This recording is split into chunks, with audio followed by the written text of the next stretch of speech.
Hello everyone, welcome once again.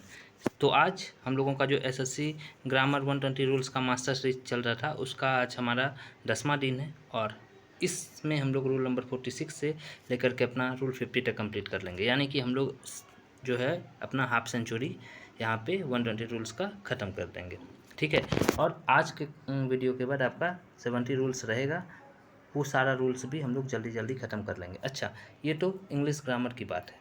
मैंने आप लोगों के लिए एक और सीरीज लाया है, वो मास्टर जो है मैथ का कॉन्सेप्ट सीरीज। उसमें क्या होता है, उसमें क्या होगा कि मैं आपको क्वेश्चंस नहीं करवाऊँगा। क्वेश्चंस रहेंगे, ऐसा नहीं कि क्वेश्चंस नहीं रहेंगे, क्वेश्चंस रहेंगे, बट एडवांस मैथ आपको मैं उसमें जो कॉन्सेप्ट है, उसके जो फार्मूले हैं, उसके जो ट्रिक्स हैं, वो सारे मैं इतने अच्छे तरीके से करवाऊँगा कि जब आप एक बार देखोगे तो एक बार में सारे फार्मूलेज़ जो हैं आपके दिमाग में बैठ जाएंगे।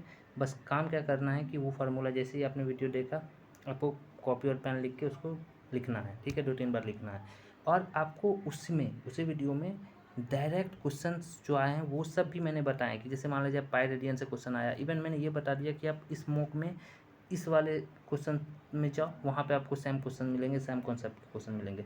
इवन आपको ऐसे ऐसे बहुत सारी चीज़ें हैं जो मैंने बताएं। तो मेरा पहला वीडियो जो है ट्रिग्नोमेट्री ट्रिक्स का पहला वीडियो लगभग 33 मिनट का अपलोड हो चुका है। हाँ, मैंने कोशिश किया था कि उसको एक वीडियो में ट्रिग्नोमेट्री ख़त्म कर दूँ, 20 मिनट का और मैं बनाना चाहता था, बट अनफॉर्चुनेटली यहाँ पे हो गया था ये क्लिक, इसके वजह से उसका दूसरा वीडियो भी आएगा। मैंने पहला वीडियो आप लोगों के साथ वो शेयर किया है और कल शाम 7:15 में अपलोड हो चुका था। और मैं अब वही करूँगा कि इंग्लिश ग्रामर का मॉर्निंग में और मैथ्स का इवनिंग में, ये पैटर्न चलता रहेगा। तो पहला जो हमारा टारगेट रहेगा कंप्लीट एडवांस मैथ को आपके साथ शेयर करना, जिसमें मैंने ट्रिग्नोमेट्री से स्टार्ट कर दिया है और ट्रिग्नोमेट्री करवाऊंगा, फिर अलजेब्रा करवाऊंगा। ट्रिग्नोमेट्री के शायद अब 3 वीडियो होंगे क्योंकि एक वीडियो और आएंगे जो बचे हुए हैं, और हाइट एंड डिस्टेंस। तो 3 वीडियो ट्रिग्नोमेट्री के हो जाएंगे। अलजेब्रा एक वीडियो में समेट दूंगा, मैंसुरेशन शायद 2 वीडियो लगेंगे। ठीक है, और उसके बाद आपका जो ज्योमेट्री है, ज्योमेट्री के 5 वीडियो लूँगा मैं। क्यों? क्योंकि लाइन्स एंगल्स, उसके बाद ट्रायंगल, उसके बाद कॉन्ग्रुएंसी 3 वीडियो, क्वाड्रिलेटरल चौथा और सर्कल पूरा कंप्लीट। एंड बिलीव मी, जब ये एडवांस मैथ मैं कंप्लीट करवाऊंगा आपको, उसके बाद नंबर सिस्टम सब भी है जो भी है वो सब भी करवाऊंगा। बट ये जो 4 चैप्टर जहाँ से आपके स्पेशली एसएससी में जो नंबर्स इंक्रीज होते हैं, ट्रिग्नोमेट्री, ज्योमेट्री, अलजेब्रा और मेंसुरेशन, जब मैं इस 4 जो चैप्टर है मैं आपको करवा दूंगा, और एडवांस मैथ का मैंने प्लेलिस्ट भी बना दिया है, वहाँ पे आप देखोगे तो बिलीव मी आपका कॉन्फिडेंस तो बूस्ट होगा ही, साथ साथ में मॉक में आपका नंबर भी इंक्रीज होगा। ओके, तो खैर ये चीज़ें तो मैथ्स की थी, और जीके में भी हम लोग काम कर रहे हैं, जल्दी वो भी देखने को मिलेगा। मैथ्स आपका एक वीडियो अपलोड हो चुका है, आपने नहीं देखा है तो आप जाके देखिए। फिलहाल मैथ्स में बात करेंगे, चूँकि वो वीडियो पहला था इसलिए मैंने इतना बात किया आप लोगों के साथ। नहीं तो आप लोग भी जानते हैं कि डायरेक्ट मैं काम पे आता हूँ, 5 रूल्स आपके साथ शेयर करता हूँ, अच्छे से आपको समझाता हूँ हर कॉन्सेप्ट को एग्जाम्पल के साथ, ट्रिक्स के साथ, और 10-12 मिनट में ख़त्म कर देता हूँ। हो सकता है ये वीडियो 15-17 मिनट का हो, क्योंकि 2-3 मिनट मैंने मैथ्स को कैसे क्या करना है उसमें लगा दिया। तो चलिए अब स्टार्ट करते हैं चीज़ों को। तो ये क्या बोल रहा है ज़रा समझना है कि रिलेटिव प्रोनाउन हु हुम, ये वाला कॉन्सेप्ट है। अच्छा, हु का यूज सब्जेक्ट सेंट्रिक स्ट्रक्चर में होता है और हुम का यूज ऑब्जेक्ट सेंट्रिक स्ट्रक्चर में होता है। ठीक है, मतलब आफ्टर वर्ब प्रीपोजिशन क्लाउज में होता है। समझ में आया कि हु का यूज जो होता है वो सब्जेक्ट सेंट्रिक में होता है और हुम का जो होता है वो ऑब्जेक्ट सेंट्रिक, मतलब आफ्टर वर्ब प्रीपोजिशन में होता है। जैसे हु के साथ वर्ब आया, ठीक है, उसके बाद हुम प्लस सब्जेक्ट प्लस वर्ब। ठीक है, हमेशा जो है कॉन्टेक्स्ट को चेक करना है। जैसे एग्जांपल लेते हैं हम लोग, और एग्जांपल पहले गलत वाला लेंगे जो एज यूजुअल हम लेते हैं। दिस इज़ द बॉय हुम वॉन्डर इज। अब ये क्या है भाई, दिस इज़ द बॉय हुम वॉन्डर इज, यहाँ तो आपका सब्जेक्ट लगना चाहिए ना कि ये कौन सा बॉय है, तो ये हुम नहीं होगा बल्कि this is the boy who wonder is. ये हु हुम से भी बहुत क्वेश्चंस आते हैं। और इससे पहले मैं आपको बता दूं कि रूल नंबर 1 से 45 तक मैंने करवा दिया है, आपने नहीं देखा है तो लिस्ट में देखिए। बिलीव मी, जिनको नहीं पता, अच्छा एक एग्जांपल और करवाता हूँ, फिर मैं आपको एक बार फिर से बता देता हूँ कि इंग्लिश सेक्शन में कहाँ से कितने मार्क्स आते हैं। She is the teacher who I admire, नहीं, यहाँ पे तो ऑब्जेक्ट है ना, क्योंकि सब्जेक्ट ऑलरेडी बता दिया टीचर, तो सी इज़ द टीचर हुम आई एडमायर, तो ये सही है। अच्छा, मैं आपको बता रहा था एक चीज़, क्या वोकैब आपका 40% मार्क्स देता है, ओके। ग्रामर आपका 32% मार्क्स देता है, ओके। और रीडिंग सेक्शन जो है आपका वो आपका 28% मार्क्स देता है। अच्छा, एक चीज़ मैं आपको और बता दूं कि ग्रामर कंप्लीट नहीं करवा पाऊंगा क्योंकि आप लोगों को पता है कि 50 दिन में के अंदर आपका एग्ज़ाम होना है CGL का। तो ये 120 रूल्स जैसे ही कंप्लीट होगा, और बिलीव मी ये सफिशियंट है, अगर आप 120 रूल्स ग्रामर का कर लेते हैं और साथ में क्वेश्चन प्रैक्टिस करना होगा, ठीक है।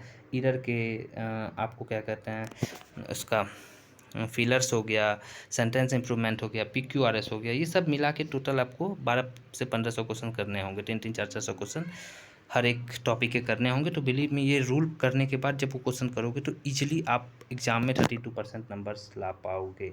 वोकैब तो आप लोग करते होंगे, वोकैब का कोई ये टेंशन ही नहीं।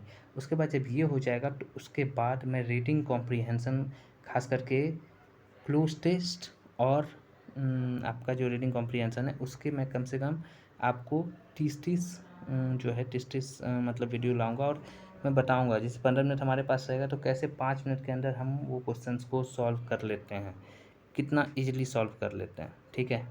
तो वो भी टेक्निक बताऊंगा कि कैसे क्या करना है। तो वो टारगेट हमारा है जब ये कंप्लीट हो जाएगा तब, ठीक है। लेकिन अगर आप चाहते हो कि वो भी मैं एक साइड से शुरू कर दूं तो आप कमेंट सेक्शन में कमेंट कीजिएगा, तो वो भी मैं शुरू कर दूंगा। जैसा कि आप लोगों ने बोला था कि मैथ्स भी आप शुरू कर दीजिए, तो मैंने मैथ्स भी इसलिए शुरू कर दिया, नहीं तो ये कंप्लीट करता फिर मैथ्स शुरू करता। अब चलते हैं रिलेटिव प्रोनाउन डैट और विच में। अच्छा, रिलेटिव प्रोनाउन डैट और विच क्या बोलता है, ज़रा इस चीज़ को समझते हैं, ठीक है। तो डैट का यूज रेस्ट्रिक्टिव यानी इसेंशियल क्लाउज में, और विच का यूज नॉन रिस्ट्रिक्टिव यानी नॉन इसेंशियल, ठीक है। एक तो इसेंशियल वाला रहेगा तो डैट, और विच का जो इसेंशियल नहीं रहेगा विथ कोमा, जैसे क्लाउज में रिलेटिव प्रोनाउन की तरह किया जाता है। जैसे इसेंशियल अगर रहता है तो डैट, नॉन इसेंशियल रहता है तो विच। कॉन्टेक्स्ट पे जो है ना फोकस करना है, ये बड़ा इंपॉर्टेंट चीज़ है जो मैं साइड में लिखता हूँ यहाँ पे। जैसे example, the car which I bought is very fast, नहीं, the car that I bought is very fast. यहाँ पे एसेंशियल वाला चीज़ हो रहा था इसलिए मैंने यहाँ पे दैट लगाया। My favourite car that is very fast is new. अच्छा, माई फेवरेट मतलब और भी उसके पास कार है, तो यहाँ पे क्या हो जाएगा, my favourite car which is very fast is new. I hope rule number 47 भी आपका क्लियर हो गया होगा। रूल नंबर 48 की ओर चलते हैं, और रूल नंबर 48 बोलता है position of preposition at the end. तो क्वेश्चन आंसर फॉर्मेट या इनफॉर्मल डायलॉग में प्रीपोजिशन सेंटेंस के अंत में प्लेस किया जाता है। जैसे प्रीपोजिशन को हम लोग एंड में, किस में, जब इन्वर्जन में भी तब यूज होता है। एक बार फिर से समझा देते हैं, ये अच्छा है कि क्वेश्चन आंसर फॉर्मेट जब होता है या इनफॉर्मल डायलॉग होता है तो उसमें प्रीपोजिशन सेंटेंस जो होता है वो लास्ट में उसको प्लेस किया जाता है। जैसे देखना है क्या कि what about are you talking, नहीं, क्या हो जाएगा, what are you talking about. समझ में आ रहा है कि नहीं आ रहा है। जैसा with who did you go, नहीं, तो who did you go with, ये सही होगा। तो पोजीशन और प्रीपोजिशन भी समझ में आ गया। अब पोजीशन और प्रीपोजिशन बिफोर, होम और विच, इसको समझते हैं ज़रा।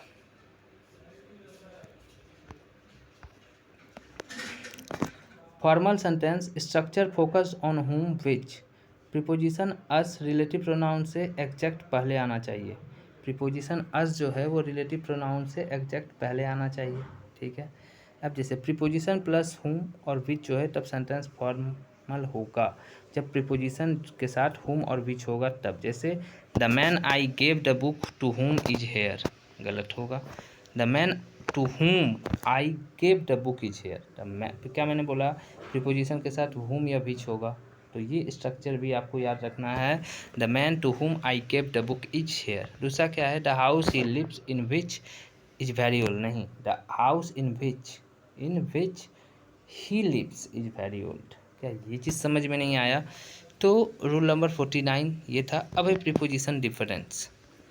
अब प्रीपोजिशन डिफरेंस क्या होता है, ज़रा इस चीज़ को समझते हैं। जैसे एक simple list standard error for similar concept में क्या होता है, एट जो होता है वो स्पेसिफिक टाइम के लिए होता है, वर्सेस इन जो होता है वो लार्ज टाइम पीरियड प्लेस के लिए होता है, बिटवीन जो होता है दो लोगों के लिए होता है, और एमंग जो होता है मोर देन टू के लिए होता है। ये इसको एक बार मैं फिर से आपको समझा देता हूँ कि जैसे एट है, एट जो है वो आपका स्पेसिफिक टाइम के लिए हो गया, ठीक है। इन जो होता है लार्ज पीरियड ऑफ टाइम हो गया। मेन जो है ना बिटवीन और एमंग, इसमें प्रॉब्लम होता है। तो बिटवीन जो होता है वो 2 के लिए होता है, ठीक है। और एमंग जो होता है वो मोर देन 2 होता है, मोर देन 2 लोगों के लिए होता है। ये चीज़ समझ में आया। तो ये जो पेयर डिफरेंस जो होता है ना वो उसको हमेशा केयरफुल चेक करना होता है। ये चीज़ समझ में आया। अच्छा ठीक है, आगे देखते हैं। अच्छा हमको ये लगा था ना कि ये 15 मिनट का 17 मिनट का वीडियो हो जाएगा, बट वैसा कुछ नहीं, मैंने बहुत जल्दी जल्दी खींच लिया। फिर हो सकता है कुछ अगर आपको समझ में ना आता हो ना तो आप कमेंट सेक्शन में कमेंट कीजिएगा, तो मैं अपने स्पीड को स्लो कर दूंगा।